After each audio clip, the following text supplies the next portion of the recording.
At ngayong tanghali sa PTV News, Pangulong Rodrigo Duterte tutulak na patungong Cambodia ngayong hapon para dumalo sa World Economic Forum on ASEAN. Pilipinas, inihahanda na ang Human Rights Action Plan sa ilalim ng Administrasyong Duterte para sa susunod na 5 taon.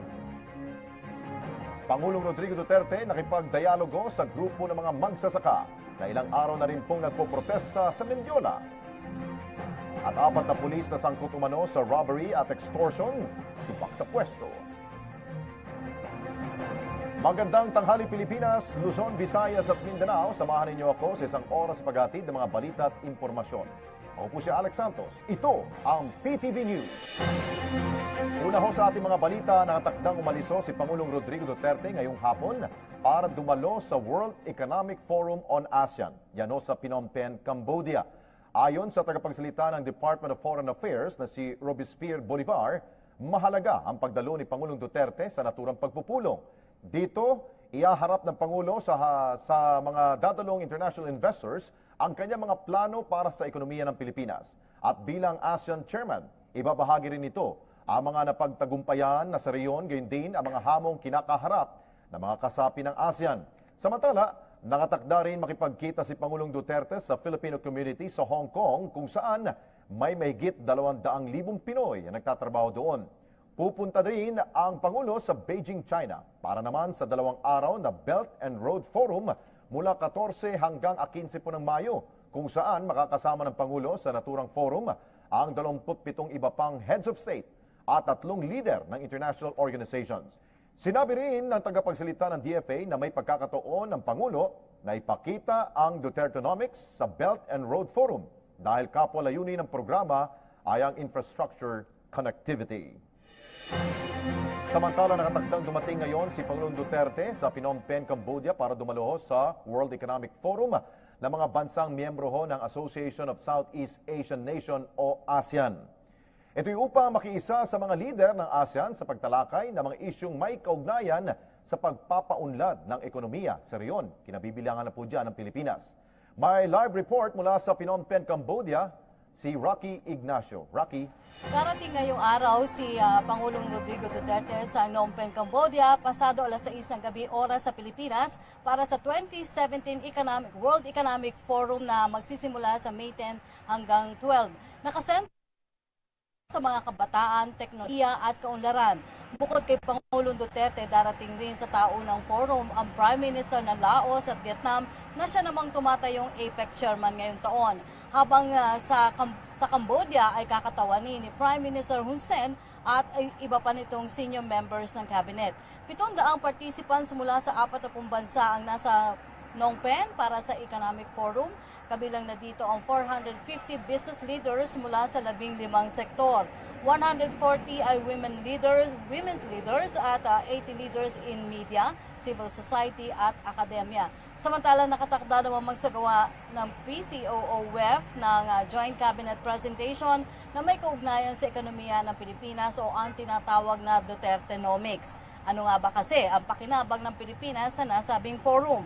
Ayon kay DFA Undersecretary Manuel Tihanki, International Economic Relations, mahalaga ang nasabing forum para kay Pangulong Duterte bilang chairman ng ASEAN ngayong taon. Ito rin kasi ang unang pagkakataon na nakatuon ang tao ng pulong sa usapin ng ASEAN sa usapin ng regional. Ito rin anya ang pagkakataon ng Pangulo na makausap ang malalaking business leaders para sa isinusulong ng Pilipinas na Dutertenomics. Makasama ng Pangulo dito si DPWH Secretary Mark Villar, DTI Secretary Ramon Lopez, DOTR Secretary Arturo Tugade, NEDA Chair Ernesto Pernia at PCOO Secretary Martin Andanar. Narito ang naging pahayag ni Undersecretary Tihanki.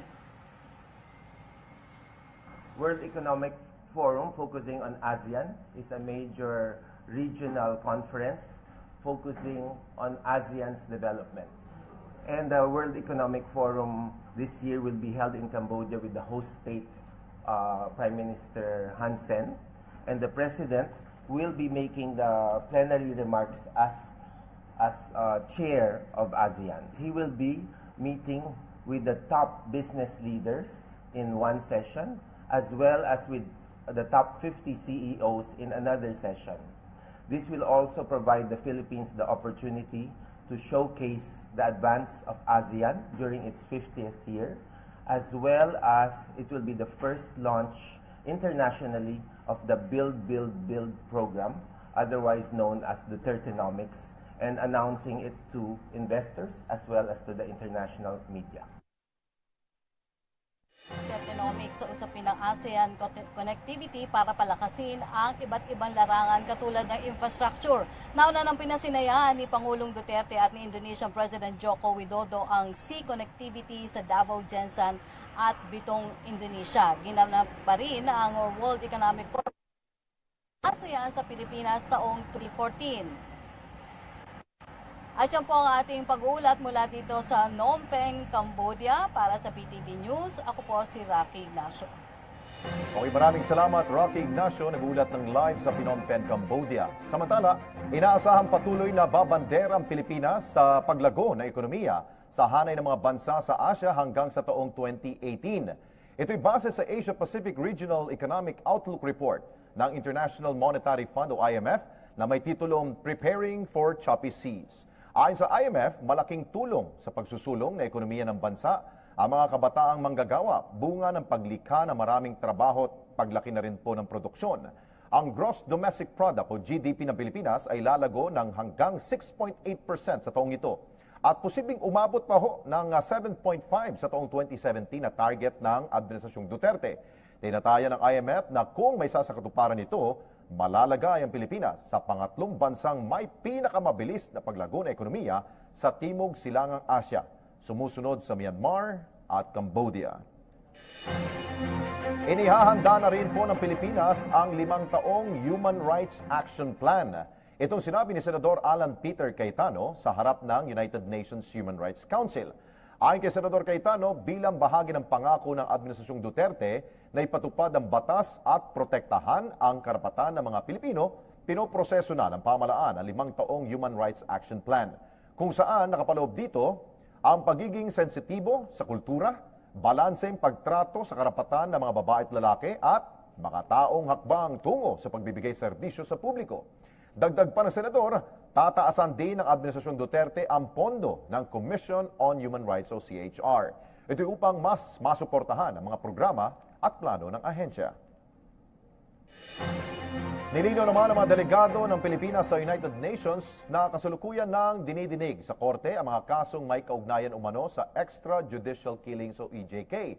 Sa pagharap sa UN ni Justice Undersecretary Reynante Orceo, sinabi nitong bumuo na ang pamahalaan ng Interagency Committee upang maresolba ang sinasabing torture, disappearances at paglabag umano sa karapatang pantao. Ang interagency ay binubuo po yan ng DOJ, DILG, National Defense Department, Office of the Presidential Advisor on the Peace Process, at Office of the Presidential Advisor for Political Affairs. Paglilinaw pa ni Yusek Orceo, masasabi lamang na EJK ang kaso kung ang biktima ay kabilang sa isang cause-oriented groups gaya ng media, environment o samahan ng manggagawa.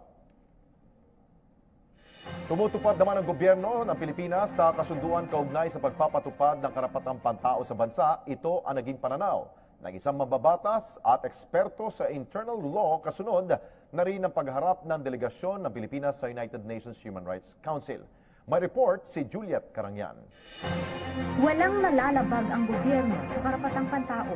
Ito ang naging paninindigan ni Kabayan Representative Harry Roque habang nasa Geneva, Switzerland ang delegasyon ng Pilipinas na humarap sa United Nations Human Rights Council.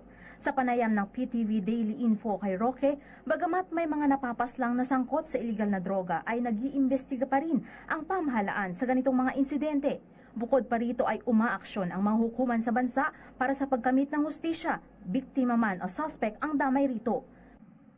Walang kapulisiya na talagang nagsasabi na dapat patayin ang mga drug addicts, no, at saka yung mga nanunulak ng droga dahil milyon-milyon ang sumusurrender. Kung meron tayong ganyang pulisiya, dapat pinagpapatay na lahat yan, no, at wala nang tinanggap na surrendery, no? Napakalakas ng ating hukuman, no? Sa katunayan, nag-i-issue ng writ of amparong hukuman sa mga kaso na meron talagang merito na kinakailangan bigyan ng proteksyon ng ilang ating mga mamamayan. Yan ay nagpapatunay na bagamat may mga kriminal na nangyayari, ang gobyerno naman ay nag-iimbestiga, nagpo-prosecute at nagpaparusa doon sa mga pumapatay. Hindi gaya nung nakalipas na administrasyon na nagpipikit-pikitan at nagbulag-bulagan, nagpipigihan doon sa mga pinapatay ng mga periodista. Si Roque bilang eksperto sa international law ay pinaliwanag ang katungkulan ng UN Human Rights Council. Anya, ang UNHRC ang nagpapatupad ng karapatang pantao at nagsisiguro na ang iba't ibang bansang miyembro nito ay tumutupad sa kanilang katungkulan batay sa UN Charter. Dati itong Human Rights Commission, subalit ito'y nareforma.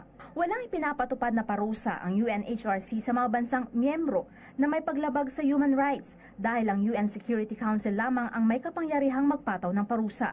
Kada 5 taon, humaharap ang mga bansa sa konseho para sa isang periodic review kung saan dito nalalaman ang estado ng pagpapatupad ng karapatang pantao sa bawat bansang miyembro ng UNHRC tulad ng Pilipinas. Para sa PTV News, Juliet Carangyan. At susunod, Pangulong Rodrigo Duterte nakipagdialogo sa grupo ng mga magsasaka. Kung ano ang napag-usapan, malalaman yan dito lamang sa PTV News.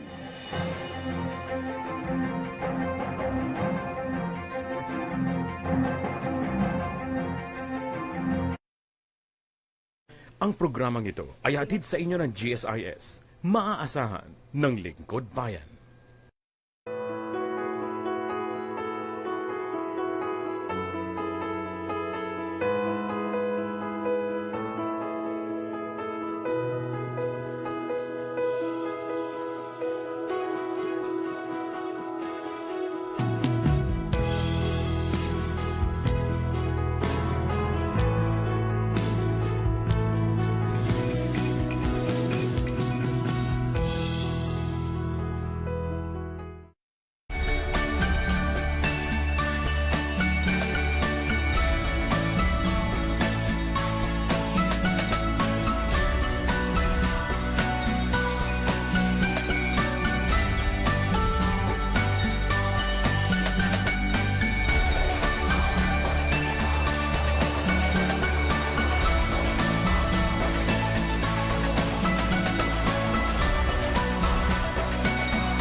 Kinilala ang mga natatangi nating mga programa at mga personalidad sa nakalipas na 2017 Gandingan Awards.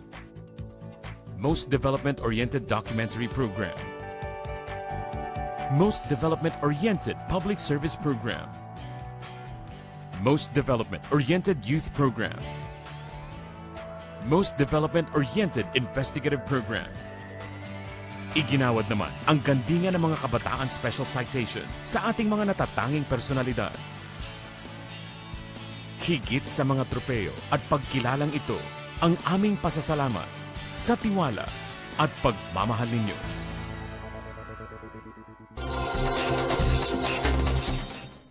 Before this project of railways from Tutuban to Clark has stayed on a platform of talk, talk, talk. In the administration of President Duterte, it is build, build, build.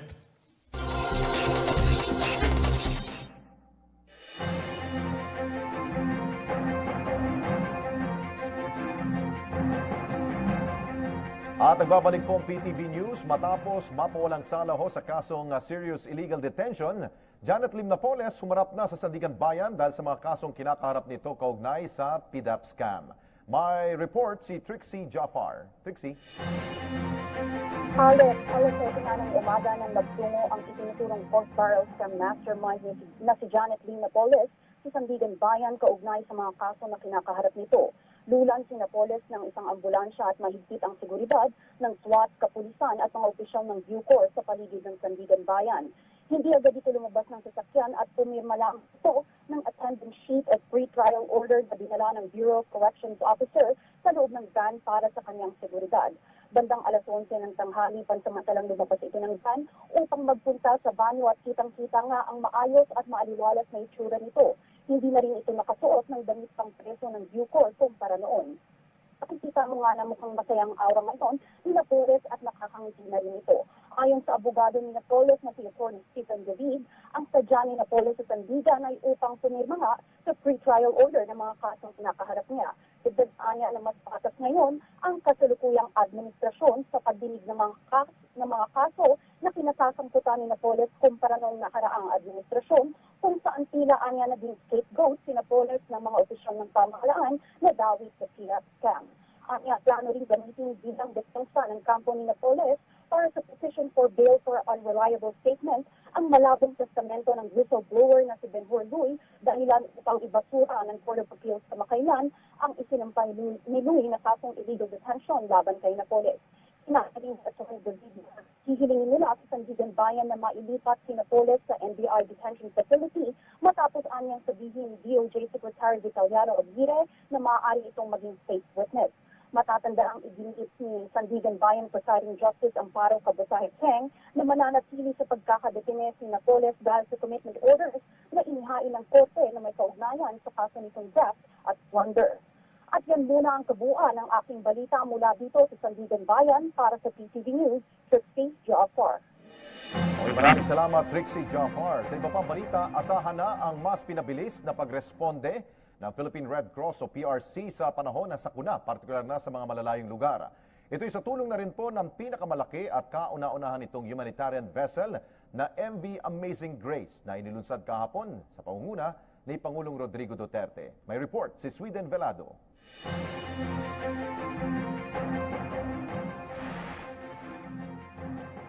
Commissioning ng pinakamalaki at kauna-unahang humanitarian vessel ng Philippine Red Cross na MV PRC Amazing Grace.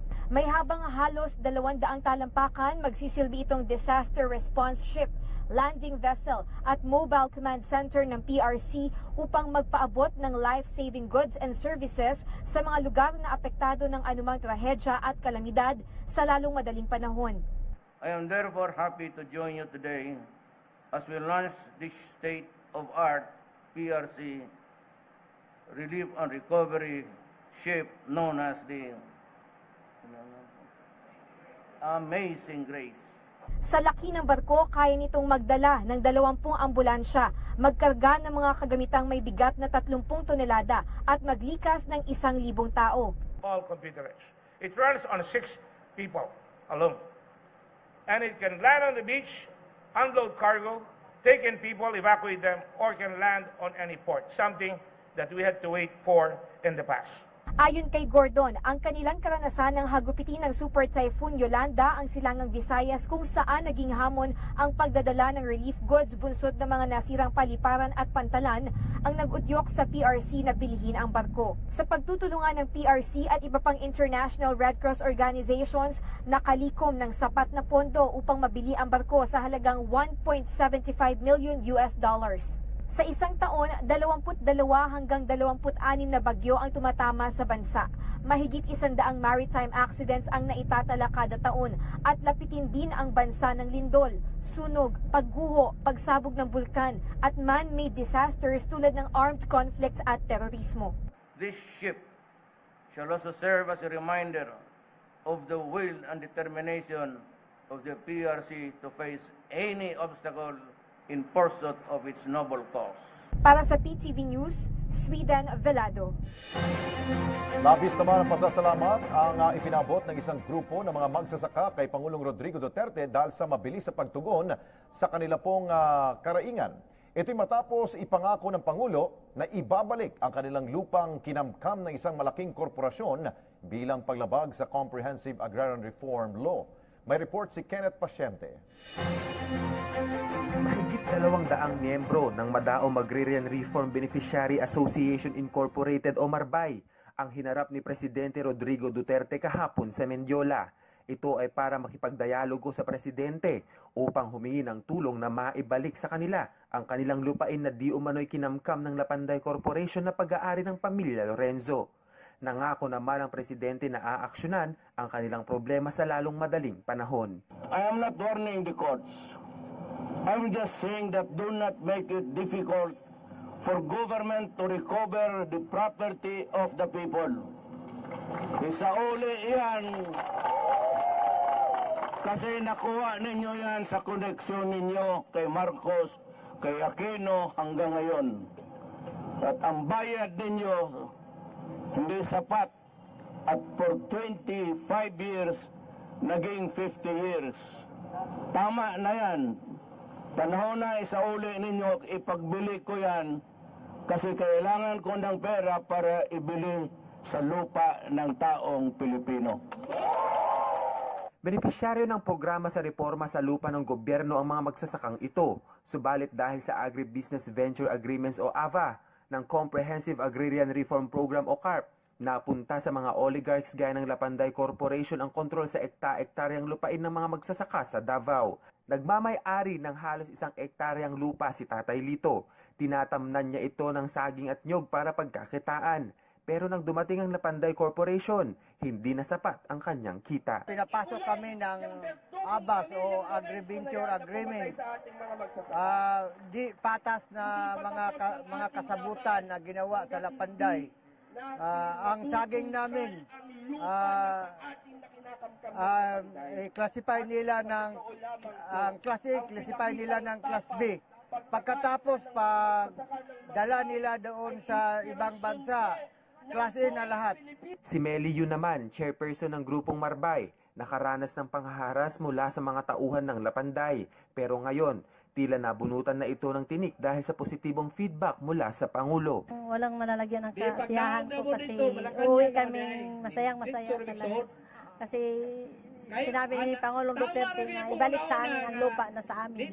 Talagang sa amin, hindi yun sa Lapanday. Mga Lapanday, land grabber yun talaga. Inalok din ng presidente ang mga ito ng libreng hapunan sa isang mamahaling hotel sa Maynila. Kumain na kayo ng hapunan? Kita mo? Ilan kayo lahat dito? Bong! Reserve ka ng 200 sa Manila Hotel. Paano daw? Bong ko kayo pagkainin. Ayaw ninyo? Bong! 200 sa Manila Hotel. Samantala, nakatakdang bumalik sa Davao ang mga magsasakang ito ngayong araw at nangako naman ang presidente na sasagutin nito ang kanilang pamasahe sa eroplano. Para sa PTV News, Kenneth Pasyente. Biniberipika pa rin ng Philippine National Police ang natanggap na impormasyon ng United States of America na posibleng mangidnap umano ang mga teroristang grupo sa Palawan. Ito'y matapos magpalabas ng travel advisory ang US sa lalawigan kabilang ng Puerto Princesa City at Puerto Princesa Subterranean River National Park. Ayon kay PNP spokesperson Chief Superintendent Leonardo Carlos, ipatutupad ang mahigpit na seguridad sa lalawigan sakaling maberipika ang impormasyon. Tiniyak din ng pambansang pulisya na walang dapat ipangamba sa seguridad sa naturang tourist destination. Tiniyak rin po ng pamunuan ng Puerto Princesa Subterranean River National Park na ligtas pa rin ang mga turistang nais bumisita sa sikat na underground river sa Palawan. Ginawa ng Palawan authorities ang pahayag kasunod na rin ng panibagong travel advisory na inilabas ng US Embassy hinggil sa umano'y planong pagdukot ng mga bandido sa mga foreign tourists dyan sa Palawan. Ayon sa tagapamahala ng Underground River National Park na si Elizabeth Maclang, patuloy na naka-heightened security alert ang PNP sa mga entry at exit points ng pamosong underground river at iginiit na walang dapat ipangamba ang mga turista. Samantala, tiniyak din ng Western Mindanao Command o Westmincom na siyang nakasasakop po sa Palawan na bantay sarado ng mga sundalo ang mga tourist spots sa lalawigan habang gwardyado naman ng Coast Guard, Philippine Navy ang mga karagatang nasa paligid ng Palawan.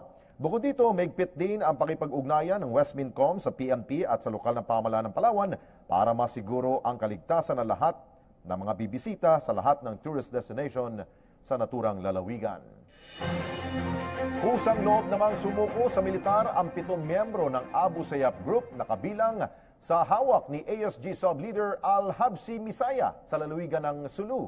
Ayon kay Joint Task Force Sulu Commander Brigadier General Cirilito Sobejana, isinuko rin ng mga ito ang kanilang mga armas, kabilang na ang mga matataas na kalibre ng baril tulad ng M14 at M16 rifles, M1 Garand, caliber 45 pistol at caliber 38 pistol at mga bala. Kasabay nito, hinikayat ni General o subihana ang iba pang bandido na gayahin ang ginawa ng mga kapwa Abu Sayyaf dahil hindi magtatagal ay mahanap rin sila ng puwersa ng gobyerno.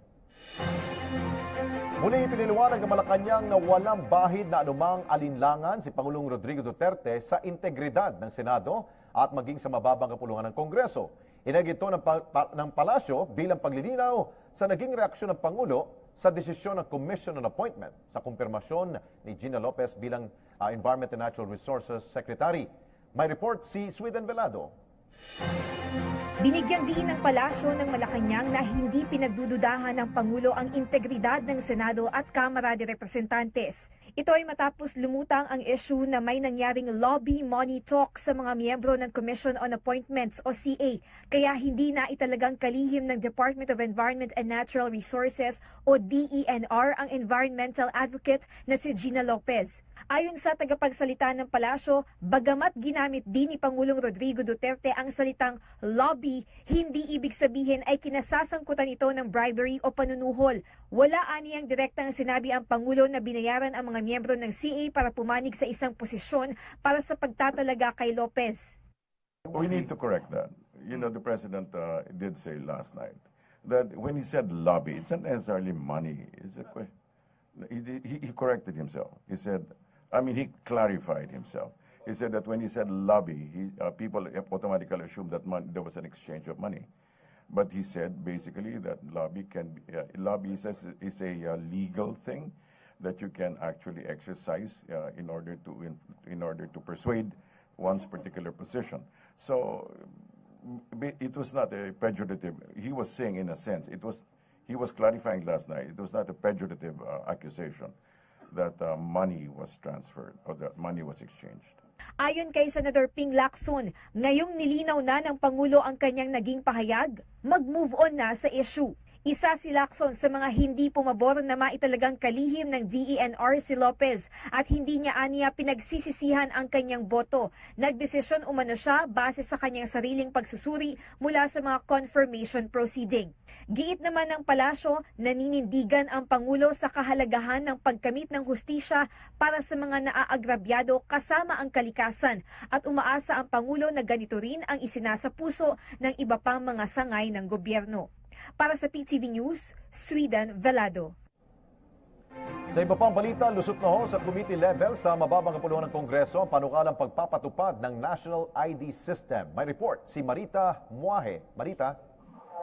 Alex, pumasa na sa committee level ng mababang kapulungan ang panukalang batas na magpapatupad ng isang pambansang identification system of National ID System.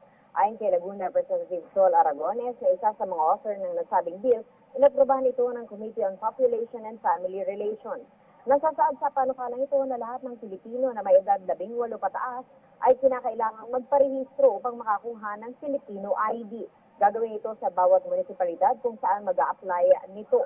Para sa mga nasa labas ng bansa, maaari silang pumunta sa mga embassies o consular offices. Sa pamamagitan naman nito ay isang ID na lamang ang kinakailangang dalhin at sa microchip na nakalagay dito ay kasama na rin ang iba pang datos ng may-ari nito tulad ng kanyang SSS number at iba pa. May mga security features na ito upang masiguro na hindi magagamit ng ibang tao. Tamper-proof din ito. May nakalaang parusa din sa magtatanghang gamitin ito ng hindi tama, gumamit ng ID ng iba o ang magbibigay ng mga maling impormasyon. Maaari silang maparusahan ng mula 6 na buwan hanggang 2 taong pagkabilanggo, bukod pa sa multa ng 50,000 piso hanggang 500,000 piso. Mula sa komite itataas ito sa Committee on Appropriations at kung maaprobahan ay dadali na sa plenaryo. Ang mga impormasyon at data nito ay pangangalagaan ng Philippine Statistics Office. Samantala, Alex, 4 na Liberal Party congressmen ang lilipat sa PDP laban.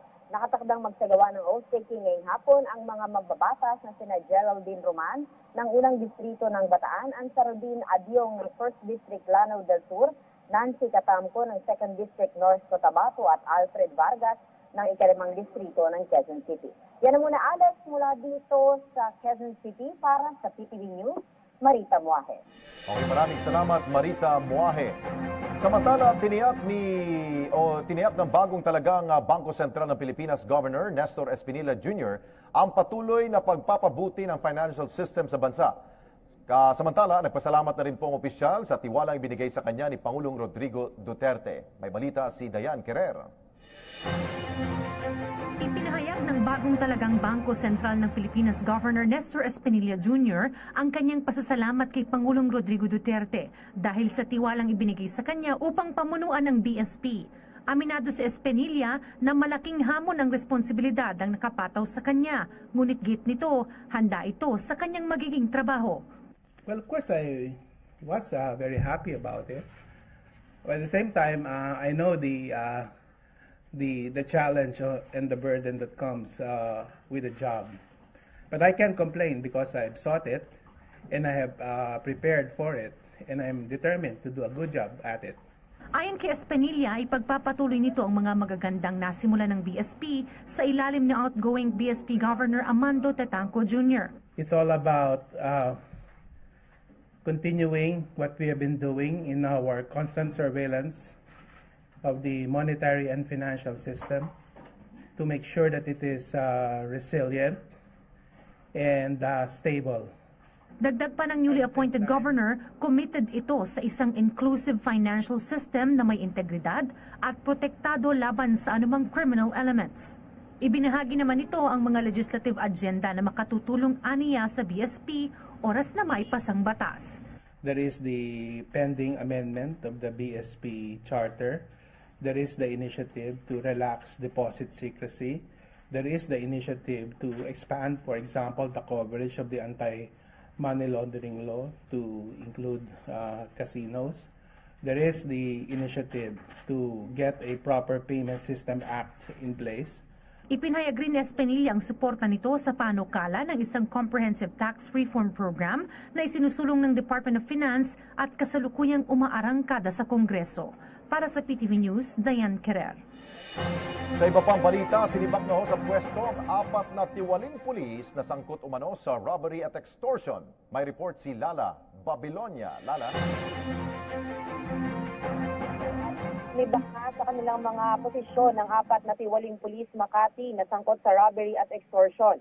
Naaresto ng PNP Counterintelligence Task Force o CITF sa isang entrapment operation sina PO2 Harley Garcera, PO2 Clarence Maynez, PO1 Tim Santos at PO1 Jeffrey Cañete. Ayon sa hepe ng Directorate for Personnel and Records Management ng CITF, na si Chief Superintendent Rene Aspera, sinabak din ang immediate supervisor ng 4 na pulis na si Chief Inspector Oscar Pagulayan na siyang hepe rin ng Intel Division ng Makati.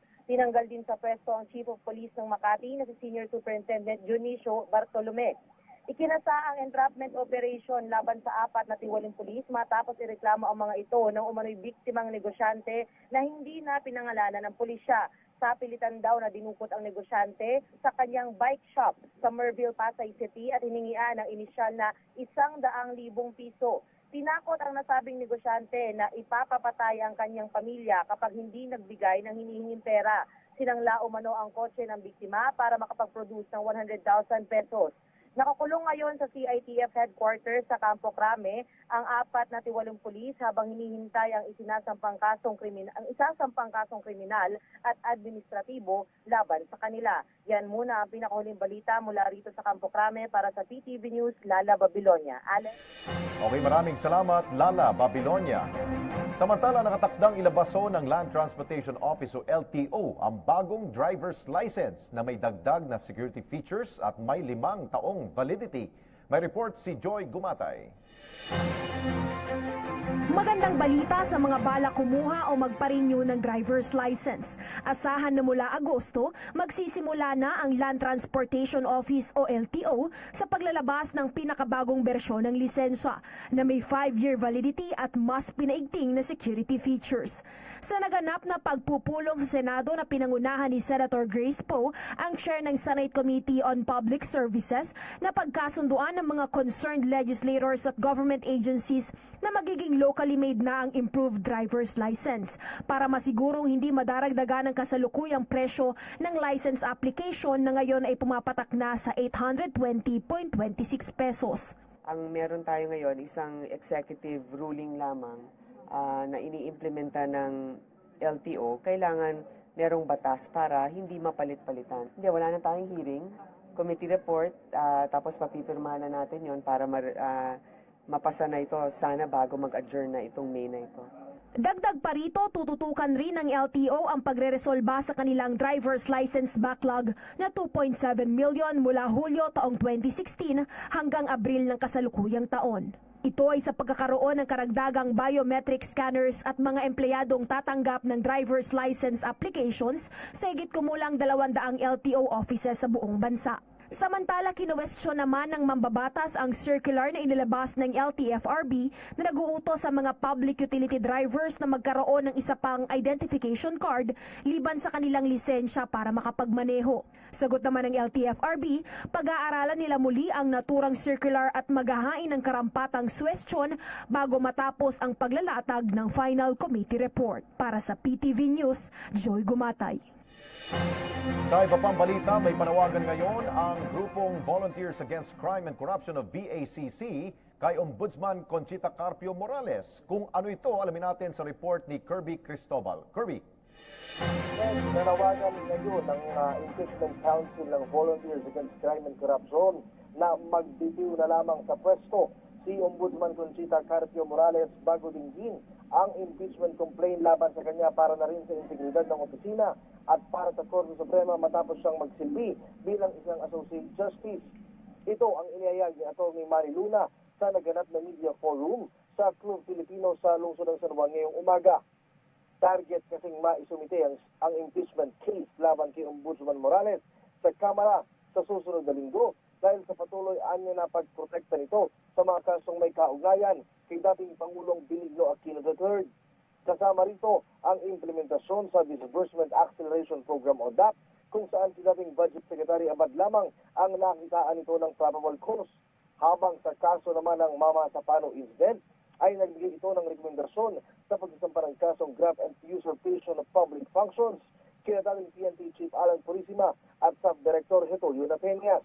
Kasama rin sa mga inaakusa kay Ombudsman Morales ang graft and corruption matapos lumabas ang COA findings na lumabas dito sa procurement rules katulad na lamang ng mga billing. Dagdag pa ng opisyal, kung magpapatuloy sa serbisyo si Morales ay hindi rin matatapos ang selective justice sa mga kasong hinahawakan ito.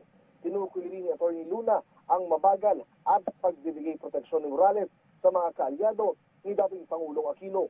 Sa ngayon, hinihintay na lamang anyang tugon ni House Speaker Pantaleon Alvarez para isponsoran ng impeachment case ni Morales para umusad ang pagdinig. Hindi anya titigil ang VACC na ita-impeach sa pwesto ang mga tiwaling opisyal at ang may mga pansariling interes. Mula dito sa Club Filipino sa San Juan, para sa PTV News, Kirby Cristobal. Okay, maraming salamat Kirby Cristobal. Samantala, narito si Ice Martinez.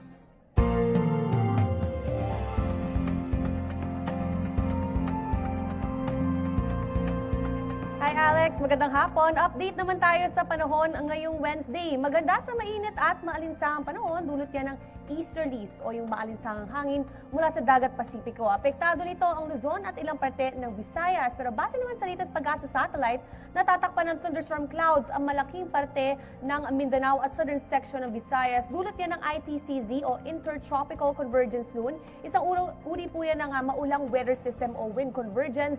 Pagsasalubong po yan ng hangin mula sa northern at southern hemispheres at bumubuo yan ng thunderstorm clouds dito nga sa bahagi ng Mindanao. Kung sisilipin naman natin ang latest forecast map ngayong hapon, mataas ang tsansa ng thunderstorm sa bahagi ng Caraga region maging dito sa northern Mindanao, Davao region at malaking parte ng Visayas. Dami na nga rin ang Mimaropa at Calabarzon. Nagtaas din ang thunderstorm advisory ang Pag-asa, posibleng magtagal ng isa pang oras ang mga pag-ulan sa ilang parte ng Quezon, Pampanga at Nueva Ecija. Sa mga nagtataka po, bagamat tag-init, karaniwan po makaranas ng localized thunderstorms o yung biglaang buhos ng ulan sa hapon o gabi. Epekto po yan ng mainit na panahon sa hapon, particular sa isang lugar at bumubuo yan ng thunderstorm clouds.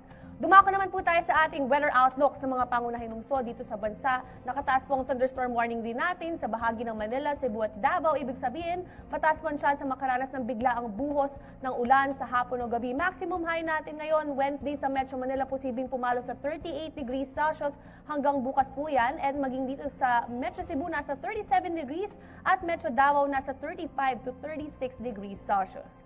Silipin naman natin ang Asia Cities Forecast ngayong Wednesday.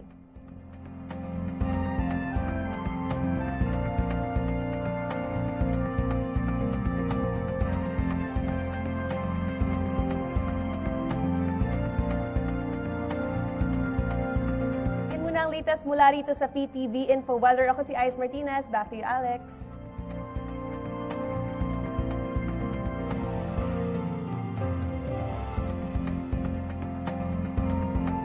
At maraming salamat, Ice. At sa aming pong pagbabalik, 5 miyembro ng New People's Army o NPA arestado sa Davao Oriental. Yan at marami pang balita dito lamang sa PTV News.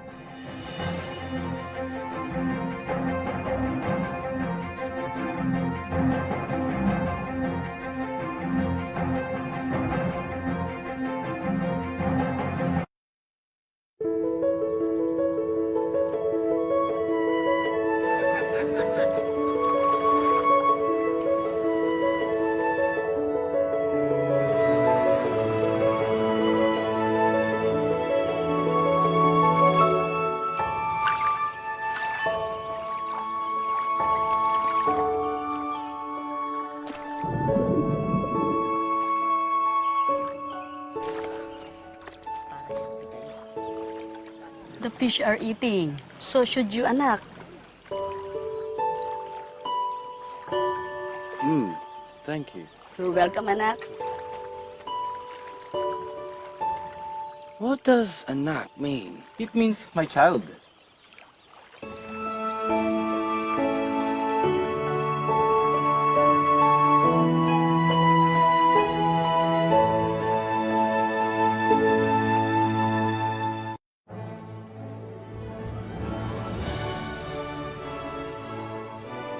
Celebrating the 50th anniversary of ASEAN and raising its awareness among Filipinos.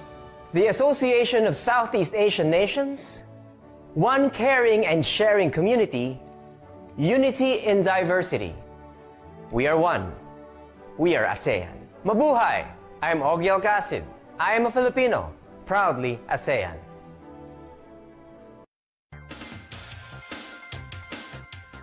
GSIS benefits and programs, pag-uusapan natin sa GSIS Members Hour.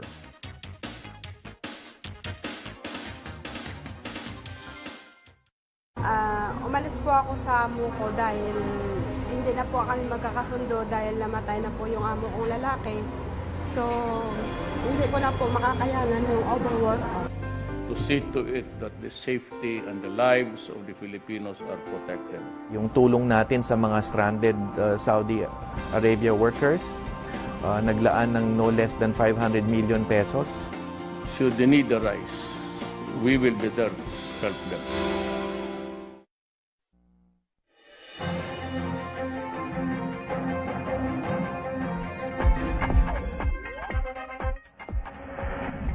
Para naman sa mga nagnanais maging milyonaryo, narito pong winning numbers para sa Lotto Draw kagabi, May 9. Para sa Ultra Lotto 658, ang winning numbers ay 18, 15, 58, 30, 7 at 5. Habang sa Super Lotto 649, ang winning numbers po ay 8, 3, 27, 17, 45 at 20. Binola rin kagabi ang Lotto 642 at ito po ang winning numbers 2, 20, 1, 38, 37, 39. At kaninang alas 11 na umaga, ang unang draw ng Suertres Lotto at ang resulta po ay 889. Habang sa Easy 2 Lotto naman, ito 6 at 28. Maging updated sa resulta ng draw, tumutok lamang sa PTV News. Sa iba pang balita sa lalawigan, na aresto ang 5 pinaginilang miyembro ng New People's Army kasunod na rin po ng pag-atake sa isang minahan ng nickel dyan sa Davao Oriental nung Sabado. Ang mga sospek ay naaresto sa isinagawang follow-up operation ng mga otoridad. Sinasabing nasa likod ng pagpapasabog ng mga sospek sa Asiaticus Mining Corporation sa barangay Macambol, Mati City. Ayon sa hepe ng Davao Oriental PMT na si Senior Superintendent Harry Espela, na-recover din sa safe house sa mga sospek sa barangay Dawan ang ilang mga armas at pampasabog. Apektado pa rin ang mga empleyado ng isang banana plantation sa Compostela Valley Province dahil sa iligal na pagbarikada ng mga miyembro ng Kilusang Mayo 1 dahil sa isyu ng kontraktualisasyon. May report si Julius Disamboron.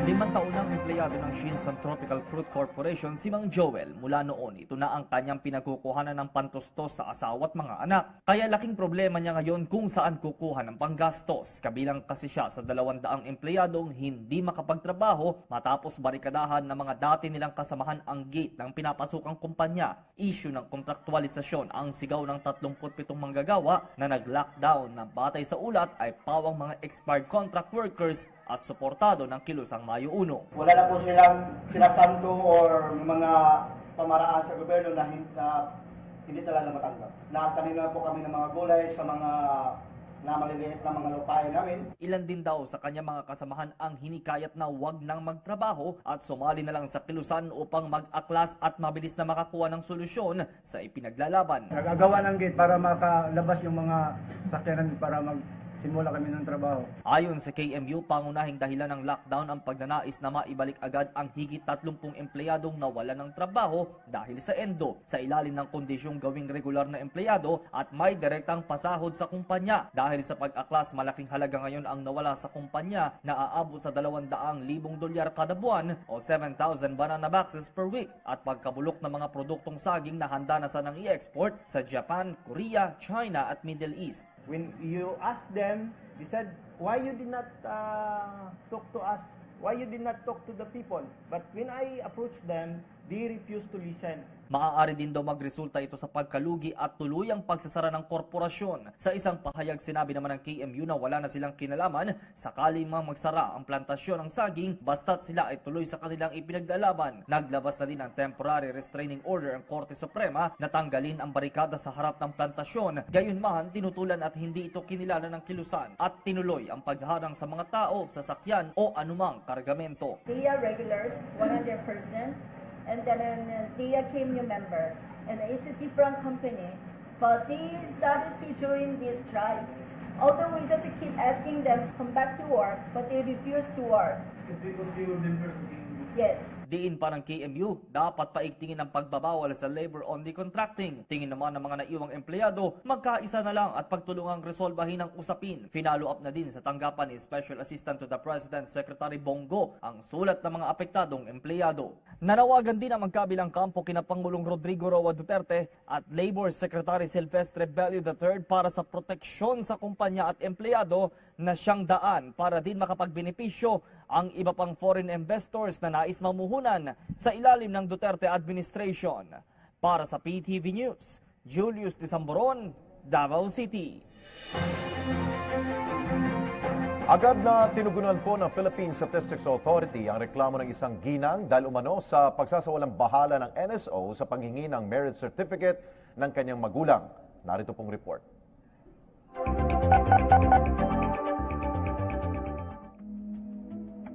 Labis ang pagkadismaya ni Gladys Toledo sa naging karanasan niya sa pagkuha ng marriage certificate ng kanyang mga magulang. Sa kanyang email sa Presidential Complaint Center, sinabi ni Gladys na hindi sinunod ng Philippine Statistics Authority ang pangako nitong mai-release ang dokumento sa loob ng 2 hanggang 3 araw. Nakatanggap lang daw si Gladys ng sulat na nagsasabing wala silang mahanap na record ng marriage certificate ng kanyang mga magulang. Ang masama pa rito ay nagbayad si Gladys ng 350 pesos para makuha ang record.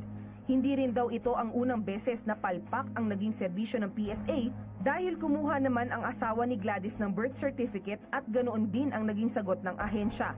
October 12 nang i-forward ng PCC ang reklamo ni Gladys sa PSA. January 5 naman nang kumpirmahin ng PSA na nasa database nila ang marriage certificate ng mga magulang ni Gladys. Paliwanag ng PSA, naging mabusisi ang proseso ng pagkuha ng marriage certificate. Dito nakikita ko na medyo nagkaroon ito ng manual verification. Ang pangalan ng tatay niya ay Augusto Toledo. Toledo, no? T-O-L-L-A, no? Kaya lang kasi medyo malabo itong marriage certificate ng kanyang magulang. Kaya ang nakalagay sa index namin ay naging Toledo. Tinayak naman ng PSA na bukas ang kanilang ahensya sa mga reklamo at sa mga referral mula sa PCC. Prioridad din daw nila ang pagtugon sa mga ito. Itong mga letters na to, whether through email, through mail. It's a very urgent matter. We welcome all of this because it's also a challenge to us on how to improve more our service. No? At para sa mga kababayan natin pong may problema at reklamo sa serbisyo ng gobyerno, tumawag lamang sa 8888 hotline o dumulogo sa Presidential Complaint Center para sa matapang na aksyon at may malasakit na solusyon.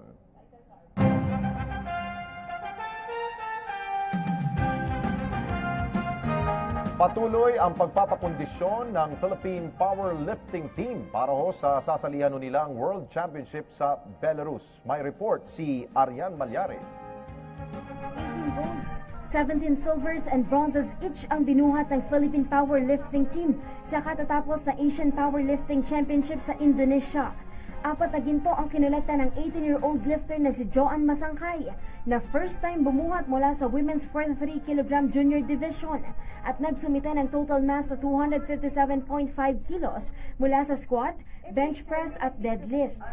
First time ko, pero nakapag-uwi ako ng medalya. Tapos, yung inaasahan po ng presidente ng powerlifting na makapag-uwi po kaming lahat, nagawa naman po namin.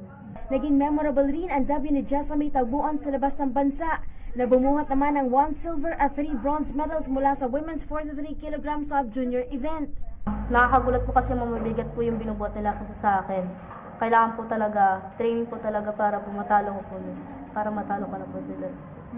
Ngayon, mataas ang moral ng dalawa na maghahanda para sa 5th IPF World Powerlifting Championship na gaganapin sa Men's Belarus sa susunod na buwan. Ito po yung first junior ko sa Worlds. So, kailangan ko po paghandaan, lalo na po na marami akong kalaban doon, mas marami po akong kalaban doon. Training na lang po ng mabuti para matama ko po yung form. Target ni Masangkay na mahigitan ang kanyang isang ginto sa deadlift noong nakaraang taon, habang unang medalya naman mula sa World Championship ang target ni Tabuan. Arjen Malyare, PTV Sports. Ibinahagi naman ng Team Lakay ang kanilang salubin sa naging panalo nila sa nagdaang One Championship Kings of Destiny bout. Naritong report.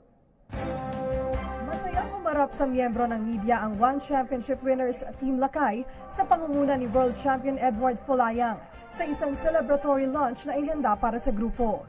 Dito kinilala ang mga MMA fighters na matagumpay na binitbit ang bansa sa panalo sa Octagon Ring. Ayon kay Coach Mark Saniao, naniniwala siyang ang magandang samahan ng kanyang kupunan ang dahilan sa likod ng magandang performance ng Team Lakay. Wala pa akong alam na parang umalis sa team. And yun ay siguro yun yung isang pinaka-importante kung bakit nag-grow. Lahat sila sabay-sabay nag-grow. Walang naiiwan since tutulungan sila as brothers and sisters in training. Isa naman sa naging sentro ng pagtitipon si World Champion Folayang na ipinarada ang kanyang championship belt matapos ang kanyang successful defense kontra Malaysian fighter Eve Ting sa lightweight division. Ayon sa Baguio City native, maraming natutunan ng Team Lakay sa naging fights nila sa kakatapos lamang na One Championship Kings of Destiny na makakatulong sa mga future fights nila. I think if you're an MMA fighter, there will be a lot of things that you need to learn, and also as you practice Tai Chi, there are also some benefits and foundation teachings that they teach. So it's for me, kung ano ang maganda na makukuha natin sa martial arts, yun ang practice natin. Para sa mga MMA fans, nakatakda ang One Championship Dynasty of Heroes sa Singapore sa May 26, kung saan tampok ang laban ng mga MMA superstars gaya na Angela Lee, Ben Askren at Aguilan Tani. Angel Atienza, PTV Sports. Mga balita naman sa labas ng bansa, United States President Donald Trump sinibak sa pwesto ang direktor ng FBI o Federal Bureau of Investigation. At sa South Korea, may bago na ho silang Pangulo at nanumpa na ito. Si Joy Salamatin, may balita. Sinibak sa pwesto ni United States President Donald Trump ang direktor ng Federal Bureau of Investigations na si James Comey. Si Comey ang namumuno sa investigasyon ng FBI sa umano'y campaign ties ni Trump sa Russia noong nakaraang US President elections. Ayon kay White House spokesman Sean Spicer, agad na tinanggap ni Trump ang rekomendasyon ng Attorney General at ng Deputy General hinggil sa dismissal ni Comey. Dagdag pa ng White House, nabigo rin si Comey na imbestigahan ang kaso ni dating First Lady Hillary Clinton. Kaugnay naman sa umano'y paggamit ng private email server ni Clinton noong nanunungkulan pa lamang ito bilang US Secretary of State. Giit ng White House, hindi epektibong pinuno ng FBI si Comey. Nanumpa na bilang bagong Pangulo ng South Korea si Moon Jae-in na nagmula sa Democratic Party. Pinalitan ni Moon ang napatalsik na dating South Korean President na si Park Geun-hye. Nagwagi si Moon via landslide victory laban sa kanyang mga katunggali na sina Hong Joon-pyo ng Liberty Korea Party at An Kyol-soo ng Centrist Party. Ipinangako ni Moon na kabilang sa kanyang ipaprioridad ang muling pagsasaayos ng ugnayan sa pagitan ng South at North Korea. Nagpaabot naman ng pagbati si Pangulong Rodrigo Duterte sa pagkapanalo ni Moon. Ayon kay Pangulong Duterte, handa siyang mas paigtingin pa ang relasyon ng SOCOR at Pilipinas sa ilalim ng pamumuno ni Moon. Hindi bababa sa 60 tao ang sugatan sa kambal na pagsabog sa isang supermarket sa Pettani, Southern Thailand. Batay sa inisyal na investigasyon ng mga otoridad, una sumabog ang bomba na nakakabit sa motorsiklo sa car park ng supermarket. Sumunod namang sumabog ang isa pang bomba na hinihinalang nilagay naman sa isang kotse. Hinala ng mga otoridad na ang rebeldeng ethnic Malay na kumakalaban sa Buddhist majority state ng Thailand ang pasimuno ng insidente. Para sa PTV News, Joyce Salamadin. Maraming mga sikat at dekalidad na produkto ang gawa ng isang bansa sa bahagi po ng kanlurang gitnang Europa. Dito rin matatagpuan sa bansang ito ang ginagamit nating kutsilyo na bantog sa buong mundo. Tahanan din ito ng iba't ibang international organizations. Alamin natin ang report ni Eunice Samonte. Bonjour, welcome to Switzerland.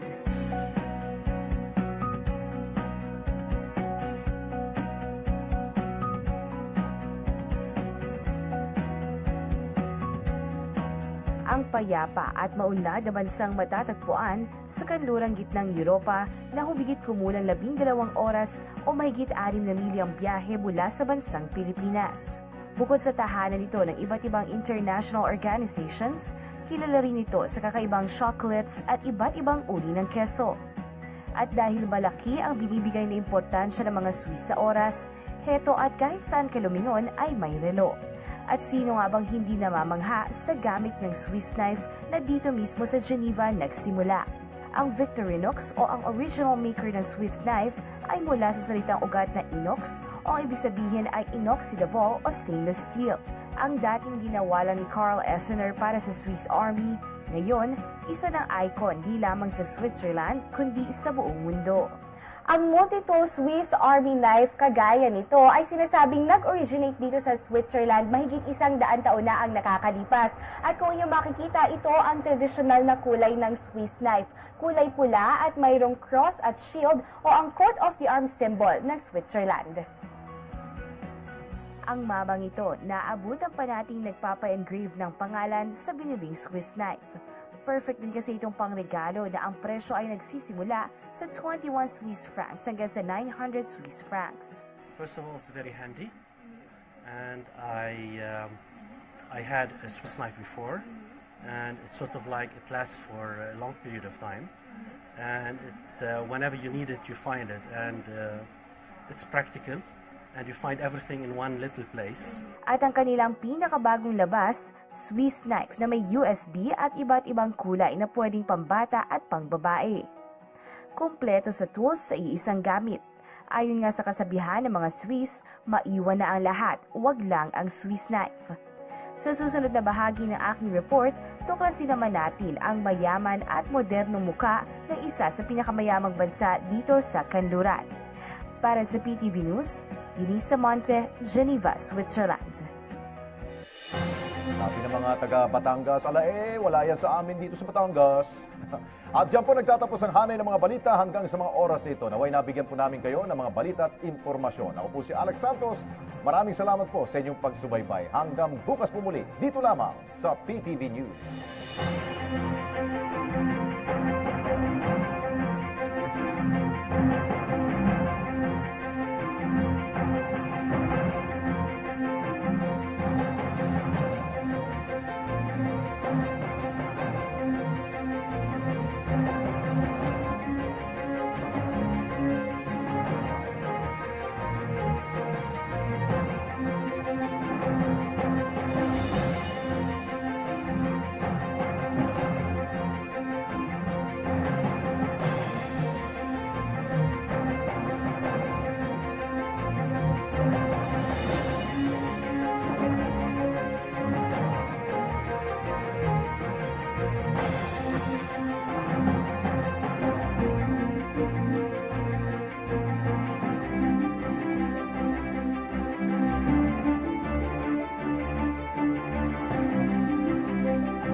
Ang programang ito ay inatid sa inyo ng GSIS, maaasahan ng Lingkod Bayan.